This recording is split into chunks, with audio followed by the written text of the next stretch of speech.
Welcome to the International Luxury Hotel Association's webinar series, where top hotel owners, operators, developers, suppliers, and brands connect to shape the future of luxury hospitality.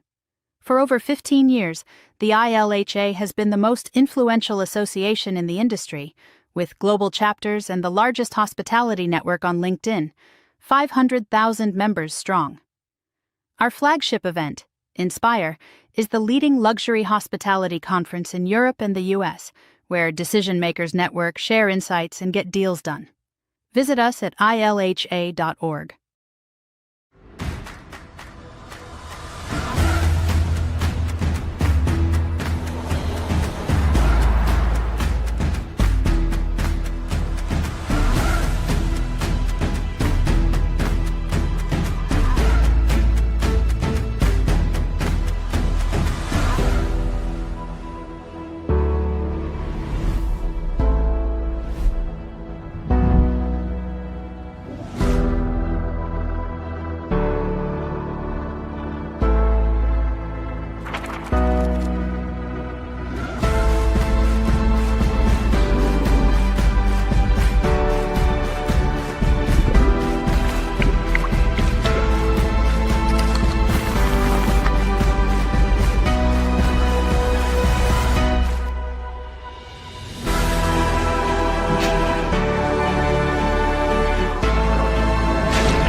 Hi there, I'm Annie Stagner, the VP of Business Development for Otta Cosmetics. We are so excited to share this time with you today.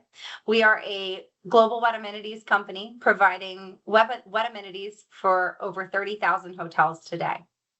We have the highest skincare and hair care competencies, and sustainability is in our ethos and our bloodline.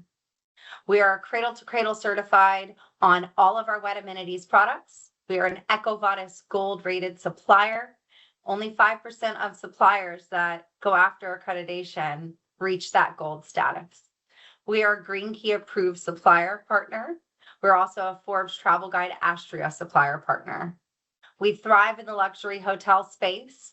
We focus on much more than wet amenities. We, of course, have a dry amenities program, but most importantly, we also focus on those very special guests with our kids programming, as well as our sensitive skincare needs programming. We look forward to spending time with you today, and thank you for letting me introduce Otta Cosmetics. Hi, guys. Welcome to everyone. We are so excited for the level of participation we've seen leading up to today already, and we're really grateful for the opportunity to spend the next hour with you. Thank you for joining us today. My name's Annie Stagner. I'm the VP of Business Development and Partnerships for Otta Cosmetics. I'd like to welcome you to the International Luxury Hotel Association's webinar on Measuring the Immeasurable, the new metrics of luxury hotel guest experience. Very, very exciting topic for us. I would like to start by introducing our panelists, our speakers today. I have a fantastic group here. I'll start by introducing Matt O'Malley. He's the Senior Director of Projects and Design at La Estancia, and I've coined the term the guru of luxury procurement. So we have a lot to learn from Matt today. Also, Freddie Wyatt. Freddie's the CEO and brand strategist for Wyatt Creative Hospitality. They focus on curating unique, unforgettable experiences for some of the world's most iconic brands. Some of his stories are truly fantastic. And then lastly, but definitely not least, we have Anik Levesque from Green Key Global. Green Key Global is a fantastic partner to any hotel that's looking to manage what the sustainability journey could look like for them, whether you're a small boutique hotel or a huge hotel group. Green Key Global can truly help you. So without further ado, let's get started. All right. One of the topics that we want to highlight today is the interesting and innovative metrics that are being used in the hospitality experience for today's luxury traveler. So my first question, I'm going to lean into Matt first. What innovative KPIs do you think are most effective in measuring the luxury guest experience? And how can that be integrated into the current existing evaluation systems? Well, I think a lot of the original metrics, you know, the Forbes and the LQA and your RevPAR and all of those things, they're all still valid. They give you a good kind of overview of how you're doing. You know, a Forbes inspector might be having a bad day, or you may have stumbled with one Forbes inspection. So taking that and understanding that that's not always your baseline makes a lot of sense. The challenge in luxury really is, are we willing to survey our guests? And a lot of the luxury hospitality brands are not. They might send an email saying, how was your stay with us? If you have any comments, please share. But we're probably not asking, on a scale of 1 to 5, how clean was your room? So that makes it a little more challenging about how we do this. So the way that I tend to look at these things, you know, when we're designing hotel rooms, when we're designing china, glass, and silver for restaurant experiences and things like that, you know, how often am I getting requests from a guest to purchase it? How often is it showing up on Instagram? Right. You know, I had a sofa, of all things, a sleeper sofa from American Leather. I'm going to tout the brand. This was years ago. That has a sleeper sofa that has no bars across your back, and it's super comfortable and durable. And we put that in a hotel just because it was the right product. But all of a sudden on TripAdvisor, this was 2012, so it was a while back, you know, we started seeing reviews talking about how great our sleeper sofas are. So we knew we had it. And what we're measuring really is an emotion, right? When we talk about hospitality and we talk about luxury, we're talking about how we make people feel. So there really isn't a great number to attach to that. It's a little more organic and a little more nuanced than that. You know, what kind of comments are your employees getting during service? You know, what is the guest saying to the housekeeper about the bookmark that we just put in their book on their nightstand, or things like that. So it's that kind of feedback that really tells me, at least on the product and design side, that we're hitting all the right notes. Makes sense. And I think Freddie has some good examples of, you know, some of his experiences as a traveler that I'd love him to share. So we travel with 3 little ones, 3, 5, and 7. So our experience is what's in room. Like, how does housekeeping keep up with us? Because we're having a hard time keeping up with ourselves, especially when we're trying to be on vacation. So, you know, it's the additional towel needs, it's the additional shampoo, lotion, all these things. And I think that if the acknowledgement from housekeeping or from the front desk, who you call and request everything from, if you're there for 4 or 5 days, if you could leave extra towels and just try to make them available to us, so we didn't have to keep calling. And we're more than green to, if you leave the towels one day, don't take them the next, because then I got to call and do another one. Or we don't need brand new towels, we can hang them up and let them dry. So Anik's happy at some point, and we're all trying to do our thing for the environment. I think that's a real part of that hospitality that goes into the housekeeping side of things. If that housekeeping could acknowledge these things and maybe convey them to the front desk or vice versa, that makes a much better stay for all of us, especially when we're trying to be on vacation. I couldn't agree with you more. I know that one of the most impactful stays I ever had was my very first trip with my little one. She was, gosh, roughly 12 to 14 weeks at this time. and we had requested a crib or roll away or, pack and play. Now we were staying in a fantastic hotel, truly luxury, truly hit the nail on the head. They of course had a full-size crib for us, which was fantastic, but the extra touch that they did that set it apart and made the experience one of a kind was that they actually had a kids amenity line sitting in the crib waiting. So we knew that that product would be safe for our child's skin. And if the kid's young enough to still be in a crib, they probably need a more delicate product than what's on the wall. So that touch point was just fantastic. And I think everyone on the call and everyone that's ever managed hotels knows that if you can give the guests the good experience, you're doing great, the parents. But if you can give the kids the good experience, the parents are going to rebook with you because they remember that they had a great experience and you made the kids either feel special or just really made sure all their needs were met. So I always make that recommendation when I'm talking to operators that take it that next step, right? And learn the guests. That's truly what sets luxury apart is I requested a crib so they knew my child was young enough to probably need a sensitive skin, delicate wet amenities program. So thank you. I appreciate that. And I agree. If you can knock it out of the park for the family, you're going to knock it out of the park with a repeat guest. You mentioned Annette being happy with that. And I actually have my next question for her. So as I know, you work with many hotels today. Challenges do you see hotels face in balancing that desire for that personalized, memorable experience like we're mentioning, but also that need for either efficiency or sustainability in their operations? And how do you see hotels facing that challenge today? It's a great question. Thank you, Annie. The reality is that sustainability and luxury are often still very much perceived as being contradictory natures. There's this lasting perception that in order to be a sustainable business, you have to take something away from the guest. The eliminating daily towel service is one that likely comes to mind for all of us. And that, of course, that runs counter to the ethos of delivering a luxurious experience. The reality is sustainability and luxury are very much intertwined. The luxury traveler expects more than just opulence, right? They want a meaningful experience. They want a responsible experience. And let me throw in a fact here, and that is, according to the sustainable travel data received from Booking.com, 83% of travelers confirm that sustainable travel is important to them. Now, that doesn't mean that it is the primary reason why they book a certain hotel, but it's the cherry on the sundae, so to speak. And isn't that what luxury is really all about? Going over and above in order to deliver that optimal experience. As you mentioned, at Green Key, we work with luxury properties. We work with brands such as Fairmont, Four Seasons, Ritz-Carlton, and many others. We have about 250 luxury hotels that are engaged with us on a regular basis. And they achieve harmony between luxury and sustainability by curating experiences, and experiences that ultimately enrich the overall guest experience. They add depth and they add purpose to this day. And let me give you an example. At the Fairmont Chateau Whistler, sustainability is really woven into all aspects of the guest experience. So from locally sourcing menus to thoughtful waste diversion programs.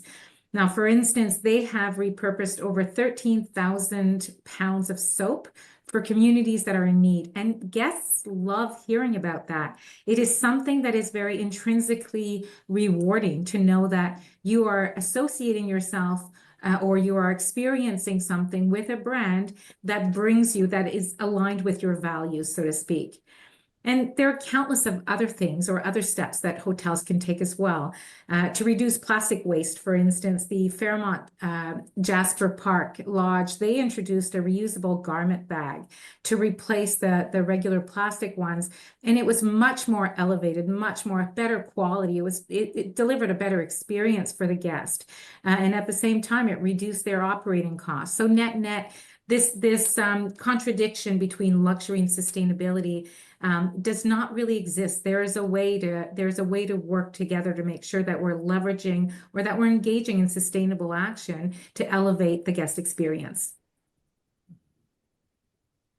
I couldn't agree more. I think that that's a fantastic dichotomy that we all think to be more expensive, it means to be sustainable or to hinder the guest experience by eliminating towels, for example. Those are two really great examples of how luxury hotels are getting around this, the falsehood that we thought was the reality of becoming more sustainable. I'm so glad you pointed that out. And I'm sure those partners that those hotels had worked with become a critical part of the ethos of the operations for the individual hotel. I'm sure Matt has an example, and I love his example that he shared with me previously around water. Matt, would you share that example? Because I think it's really critical, knowing that obviously it's one of the number one ways to become more sustainable is to focus on your water. Sure.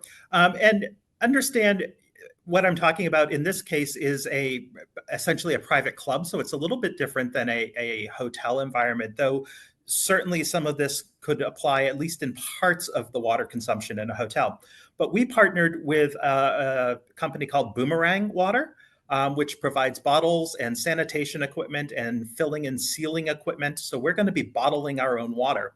And with that, we worked with Boomerang and our graphics design department here at the property to design a beautiful looking bottle. And instead of having to go fill a bottle when you're at the tennis court and bring your own bottle, there'll be a refrigerator full of pre-set bottles for you and glass bottles in the restaurants and things like that. And we're simply eliminating it. And we took the product that is bottled water and we elevated it and made it sustainable at the same time.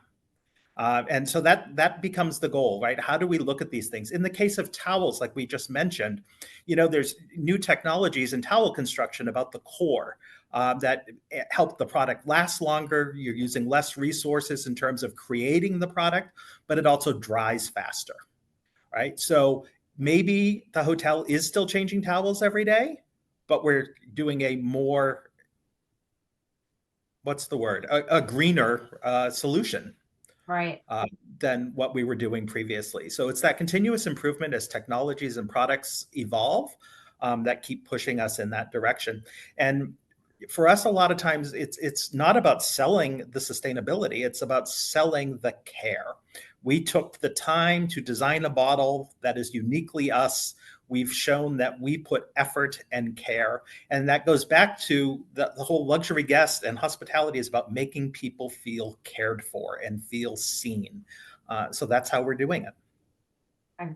I love that. Freddie, I know your space is a little bit different today with some of the events that you manage. Can you share with us some examples of how this has been integrated into different events with hotels that you've worked with? I think that the cares as we would roll it out is some of the hotels that we've actually worked with. We've inspired them to take polycarbonate, a multi-use glassware, and donate that on to homeless shelters. We haven't gone as far as Matt with the idea of putting a graphic on it, but I think that's part of it. Is like, what can you pass along, and telling the guests that, because I ran rooftops. Was one of the pioneers of rooftops when everybody wasn't allowed to smoke inside anymore. Everybody ran to the roof. And you go through these polycarbonate, which you're going to get 100 washes, you're going to get 50 washes, depending on temperature and detergent and things. And what we did was, when we would buy them, we would tell the guests, hey, don't throw them away, give them back to us, because we recycle these and we pass them on to a better future. And, I think that having a guest engage, and going back to what social media would say, is like, we're now elaborating on a story that we want to be part of the ecosystem, to not just throw away 5,000 glasses at the end of a season, which is crazy for landfill. Is we thought that there was a better purpose for all of this to do. Yeah, no, that definitely makes sense, and I think the guest really enjoys that experience, and it ties just to what Anik was saying. It's it's not necessarily that the guest has to even do anything, right? Or the person attending the event has to do anything. It's just being really mindful of how you're sharing it with them, the steps that you're taking, to show that you've showed the concern for them, but then also for your community and the environment and what's going on in the world. And I think that's a fantastic example. I think more hotels should do that. More companies should really focus on that sort of next iteration of the product, next iteration of how it's recycled or reused. Something comes to mind for me because, again, always tying into the ROI, always tying into how can making these choices around experience actually be profitable, not just, bleed the pocketbooks or affect the bottom line. And one of the things that I did in my past life when I was a director of procurement for a hotel is we had to design a reusable water container and what that looked like for our resort. And we came up with a free version that would go in the rooms that the guests could reuse. But we also came up with a beer growler. And it stemmed from the idea of water. But when you go to the bar right next to the beach, we actually ended up selling a 40-ounce beer growler, and it had the hotel logo on it. And what's amazing about that is this is many, many years back, close to 15, I still have the beer growler. Now, of course, I got one as a sample. I didn't pay for it, but I'm still carrying that hotel's logo with me today, now many, many states far beyond, at my niece and nephew's soccer tournaments. That's what I carry the water in. So I really think it's super critical when you talk about placing a brand on an item or giving an experience that represents a brand, especially a hotel brand or a club brand, for example, anything in hospitality, that you're mindful of what the experience is, but what the story will be, the entire story of that product, not just through the guest stay at the hotel. And with that, I think brings up our next question pretty seamlessly. I'm wondering, is it the item or is it the experience? Because I know this ROI on investment, social media and influencers. I'm really in this in between personally where I've been around for the entire life of Instagram, but I can't say that I do Instagram well or that I'm an influencer by any means. And I wonder what your thoughts are, really to the group. Is it the item or the experience that becomes Instagrammable? And how do you track that and see what's working? I'll jump in. It's both. So again, in my role on the design and procure side, I'm looking to give tools to the service providers, whether that's the housekeeper, whether that's a server in a restaurant. I'm looking to give them an in with the guest, right? Maybe it's a really unique water pitcher that when the guest sits down and they pour water, that the guest says, oh, that's really interesting. And it allows a natural conversation to happen, right? And now we're starting to show care and we're starting to show hospitality.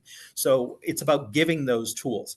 I also think, the experience can show on Instagram, and Instagram is hugely important, actually. As much as I hate to say that, it is a form of marketing, and it shows the brand. So it's really important that when you're choosing a brand to partner with, like whoever makes that growler, that it's a brand that's in line with your property. I always ask the question to a hotel. I said, if you were a car brand, which car brand would you be, right? And if you're a luxury brand, you're probably not going to say a Hyundai, but maybe a Rolls Royce or something like that, right? So making sure you're partnering with the right people, but it's also about using your own brand's clout. I look back to a previous property and we were looking at sheets and towels and we said, do we need to do a branded towel? Right? Are we marketing that this is by Frette or by Philidoro or by Garnier or whoever? Or do we go unbranded and use our brand's clout as being the luxury leader, right? So we're saying Peninsula hotels, Shangri-La hotels, Mandarin hotels have enough clout to have their own brand and call it luxury and be luxury without having to partner. So it's a delicate balance between all of those things, really. I will jump in on this, Annie, just very briefly to say, so I agree with Matt that it is both the experience and the actual product. I think that they both play different roles. So the experience is what emotionally connects the guest back to the brand. And excuse me, the product is the reminder of that experience. It's the trophy that they take away. It's the tangible benefit that they get. And so the combination of the two can be really, really powerful from a branding standpoint.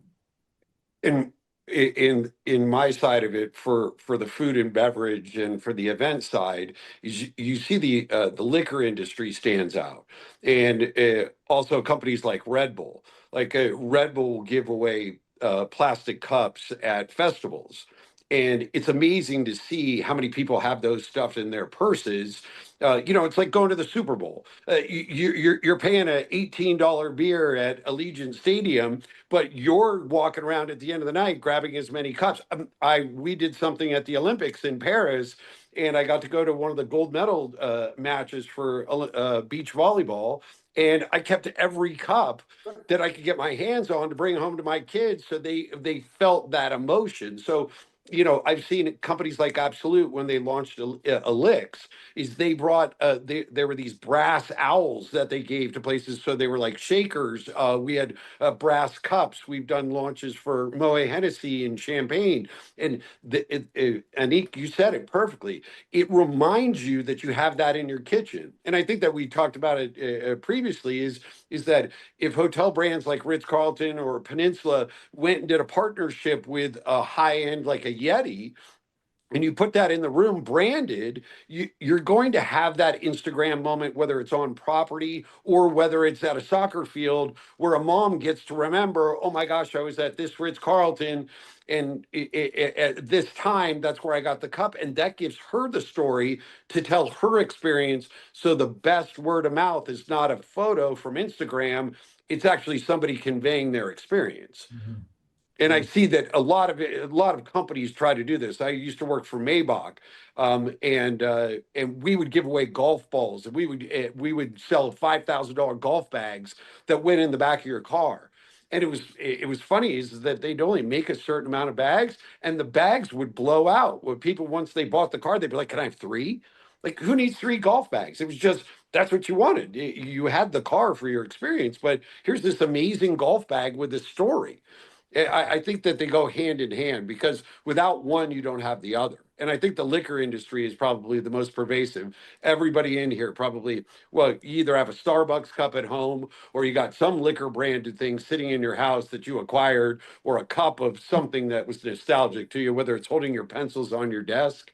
As a matter of fact, I have a Red Bull shaker on my desk that holds my pencils. I don't doubt it. And I think you're spot on, and having those good partnerships are extremely important. And of course, everyone knows those brands like Yeti or Red Bull, et cetera. And so those are easy, but sometimes really hard to become a partner of theirs, right? Because they're super picky and choosy, and they can be. Freddie, you mentioned yesterday when we chatted about a hotel that you did an activation for, and it was first of its kind for that hotel, and this is years ago before anybody wanted the local guest in their lobby. Can you talk through that experience and how now it's just really changed the ethos, and it fits so fittingly to this conversation of what that ROI is for the local guest, when that's something every hotel struggles with today, is how do we get the locals into the hotel? Well, so it was the Four Seasons in Washington, D.C., and it was right around, I think it was 2004, 2005. They had a big, beautiful lobby.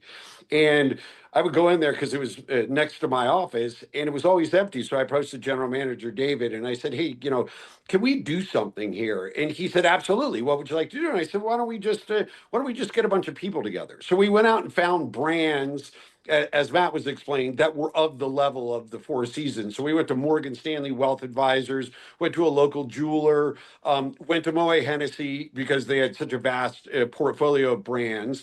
And we went to a European motor cars there. So they had Ferrari, Lamborghini, Maserati, Rolls Royce, Bentley. And we said, let's all get together and do something that's just kind of fun. Well, David told me, Freddie, I'll give you 2-3 weeks to show me what you got. And we ended up running it for 2 years. So we would bring 200, 250 people into the room. And the amazing thing was is that the guests came downstairs and they were like, wait, what's going on here? And it was a lot of very successful people that were in the room. And I don't think it necessarily has to do with that in DC that worked, right? You see a politician, you go, wow. But in any neighborhood, one of the things that we have to think about is that Hilton is a guest within a neighborhood, right? So how are you hospitable as Hilton? Because Hilton didn't start there. You just happened to get a brick and mortar, a flag, a deal. So how are you hospitable to that local neighborhood?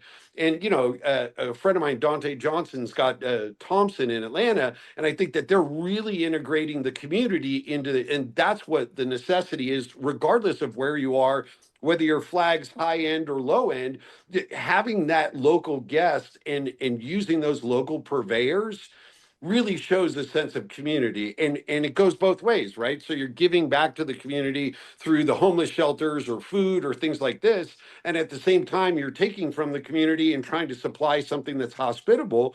It seems like it really works. There's a synergy there that it's a must. And I think that hotels, you just look at the Tao Group's success. I mean, those guys are hotel in I can't even think of the word that it's just there. You take anything that they've done, whether it be the hotel that they have, the Dream Hotel. I mean, they've got 2,000 people walking through that hotel on a Thursday, Friday, Saturday night because of the programming that brings more people, and then that elevates the stay. People come to New York. Oh, I want to go to this place. I want to go to their rooftop. I'm going to book at this hotel because I'm downstairs. So I think it's a big, intricate part of how we think about it. And a Ritz-Carlton general manager who used to run Washington, D.C., his name's Paul Westbrook. He's retired now, but Paul said to me at one point, we were going to do a private club in the Ritz in Washington, D.C., and he said, well, I can't have a line out front. He was like, you just can't have a line. Like, this is the Ritz. And we were right in the porte cochere. And so we ended up not doing the deal. And 5 years later, he and I were having a drink together at one of my new properties. And he walked up and there was 200 people out front. And he goes, you know what I would do to have 200 people standing out front of my hotel right now? So I think we've changed. Our mindset has changed. And how do we integrate? I think you're spot on, and I love that story because obviously hospitality has evolved. It always evolves, right? Post COVID, we have this traveling worker, right? The person that works from home that actually travels nonstop now, myself included. And something that stuck out with me from one of my mini visits in 2021 to the Chicago market is I wanted to find somewhere to work. My room, the desk just wasn't in the right spot. The sun was right in my eyes. It was too heavy for me to move. So I said, let me walk around the city and see. And I saw Moxie, and I know that Moxie has this amazing culture for lots of desk space, lots of lounging, but still get work done spaces. And I went there, and I think it's a Thursday at like 2 p.m. I ended up having a bunch of meetings, and the next thing you know, at 6 p.m. there was live music. So I was there to work, but I love live music. And so I stuck around. Come to find out there's free gummy bears and free Cheez-Its and all these things that just make the guests want to stay, right? In addition to the bar, obviously, and the live music, they've really done a good job of giving these multiple touch points. And now whenever I'm looking for a spot to work in any city, I actually look to see if there's a Moxie. And it's wild because I'm not going there for the live music or the bar. I'm going there to work. But man, I love gummy bears. So if I can find some free gummy bears, I'm going to pick that hotel. But I also know they're going to have a really good workspace. So it's really unique because that local guest who you may just want to come and enjoy F&B or head to the spa or come to the local experience that you've curated for them, it's actually becoming the traveler that knows this is what I can find in each resort style or hotel that I know. And whether or not I stay at the hotel, I usually end up there one evening that I know I'll have a lot of work to do so I can listen to live music. It's a really fantastic evolution of this. Who's important to get in the door? Why are they important? And what's the ROI on that, right? So Talking about ROI, my next question is really for the group. We've talked a lot about the balancing of luxury, sustainability, guest experience, the room stay, and how you can elevate that to make it impactful so the person isn't really just a head in the bed, they feel thought of and concerned for. I run into this question all the time, and I've asked it on other panels, and so I want to ask it to you guys today. Specifically around sustainability, does the guest want to know what the hotel is doing? Now, we've already talked about how the luxury experience is to not let them feel that, right? Because it shouldn't hinder the stay, it should elevate it. And you all have shared amazing examples of that. But does the guest want to know beyond that? Do they want to know when they're checking in that this is a green hotel? Or do they want to be told this water bottle is saving X, Y, and Z? And we touched on it a little bit, but I think there's two conflicting theories behind this, especially in luxury. So I wanted to pose that question to you guys. I think it becomes almost everything we're talking about, really, whether it's feedback and a KPI or whether it's you're talking about sustainability, it's all about storytelling and how we're telling this story, right? So when we're designing a hotel or we're designing a restaurant, we're trying to tell a story about its location or about its menu origins or whatever that might be. In the case of sustainability, we want to tell the story that we're giving leftover liquid amenities to clean the world, or we're giving the used plastic cups and so on to a second source, or the half reused toilet paper rolls are going somewhere and getting used, right? Everything about it is about telling a story. And not every story resonates with every guest, but the more opportunities that you have to tell those stories in a not beat them over the head way, get you that Instagrammable moment. It gets you that story. It gets you that guest feedback. It gets you that experience. It shows the care, and that's how we do it. Right? So it all comes down to storytelling. I think from Right. from my experience is that I don't see that the front desk is the place to put it out there. I see that each individual stop down that road. It's like, how do you tell the story of a building? I had the fortunate to create a hotel in Washington D.C. and Frank Sinatra used to hang out with his cronies in the basement, and it was an old beat up Italian bar, and we would tell that story. And I think that those little stops along the way, and we talked about it previous, is even to the 20% of your bar is sourced locally, so you're doing something green. And hey, this whiskey, I know you just ordered Maker's Mark, but this whiskey is from Texas, 20 miles from here. It's distilled and it's of the same quality, et cetera. And we believe in supporting our local community. So I think why don't you just take a taste of it and see if you like it. Each one of those interactions is worth gold than somebody just walking up telling you that's like a nightclub scenario. You're 5 deep and give me a Jack and Ginger. In hospitality, hopefully we have a little bit more time to give the guest a little bit, as you said about your growler. That's amazing. And I'm sure Anik's got a million ways that you can convey that story. And I think those touch points help that completion rather than being bombarded at the desk. I did want to point out one other thing on this same note. At a previous property, we had actually created a sustainability video. So when you checked into your room, the TV was on, and this was one of the videos that was playing in rotation. And the video company had interviewed me. So I was kind of leading through the whole the video. And I'd be, walking through the hotel lobby or be duty manager on the weekend, and I'd have guests walk up to me going, "You're the guy in the sustainability video. That's really cool."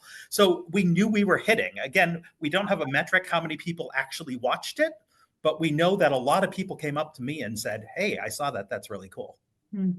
Right. What I will add to the conversation is that yes, the guests want to know, they want to hear the stories, they want to hear about what actions are being taken and how those actions impact the environment and impact the community.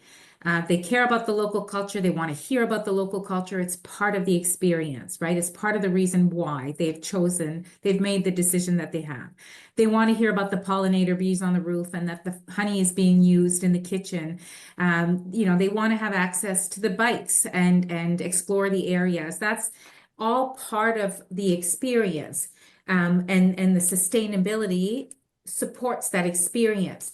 There's another reason why guests want to know. They want to know in part because they want to make sure that the claims that are being made are in fact claims that the hotels are following through on. So now I'm going to look at this from a more, call it a functional standpoint, which is what we see at Green Key, of course, is that as more and more guests are focused on sustainability, and as there are an increasing number of messages and claims being made to guests around sustainable actions, there's a little bit of skepticism that sets in. And so guests are also looking for ways to validate the claims that are being made. That's in part where certification comes in, because being certified and being able to display that certification, it provides the guest with that stamp of approval. It's a bit of a validation, right, for the guest. And so they want to know it from that perspective as well, just to make sure that there's authenticity, if you will, in the claims that are being made. I almost think that is the most critical piece, right? Is you will be held accountable by the guests, right? Whether it's them just not coming back because something didn't add up, or whether it's them being a repeat guest because something resonated with them and you proved, you put your money where your mouth is, so to speak. And I think that's what the storytelling ties into. I think that's the real ROI, right? Is that guest experience, and do they come back? And of course, you can track that through all of the tracking capabilities that we have in this industry. But I want to say thank you so much to everyone. This has been such a fun conversation. I have one final speed round question that nobody knew I was going to ask. And I'm partial based on the city that I'm going to. So name your favorite hotel and what city it's in, because I know we all probably have a favorite per major city that we go to. Nick, I'll start with you. Ooh, that is a very sensitive one for me, but I will choose the Fairmont Whistler in out west in Canada. Beautiful one. Yeah, Sensational. no, I'm the bad guy for asking the question, so everybody can blame me. I'm just interested to know, because I know the group on this call probably travels more than anyone else I know. Matt?